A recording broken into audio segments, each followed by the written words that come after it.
I think for any investor to think that it's not a risk is a bit naive. But what we haven't encountered is the extent of the risk that we hear about. I think obviously countries like Zimbabwe have gone through risk, but more and more we're seeing governments are being progressive. They're encouraging investors into these countries. We're also finding developers are being innovative in what they're doing. For example, we've got a developer in the Congo who's reclaiming some land from the Congo River, the Delta, because he actually understands that there won't be any land right disputes over that particular piece of land. You talk about land right disputes, and land redistribution is a reality in Africa. What implications does this have for the property market, and is there a kind of best practice for land redistribution?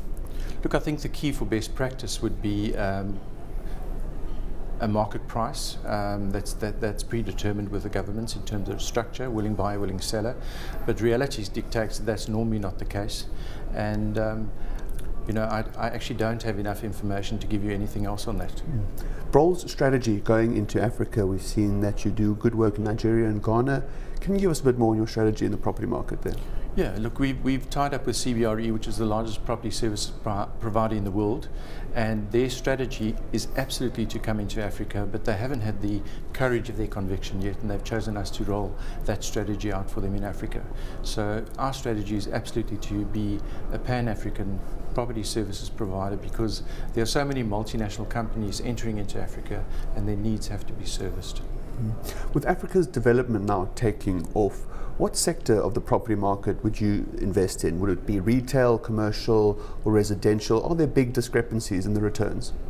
Look, I think with this massive urbanization that's happening in Africa, the retail sector is the sector that we actually see receiving dominance at the moment.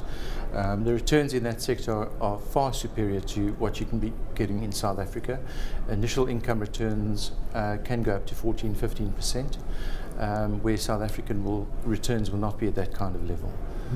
Talking about access to finance in Africa, how developed are credit markets, and can potential investors get easy access to credit?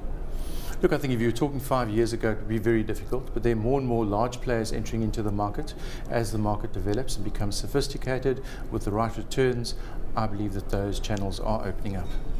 As the market develops, what trends have you noticed? You told me something interesting about universities driving demand.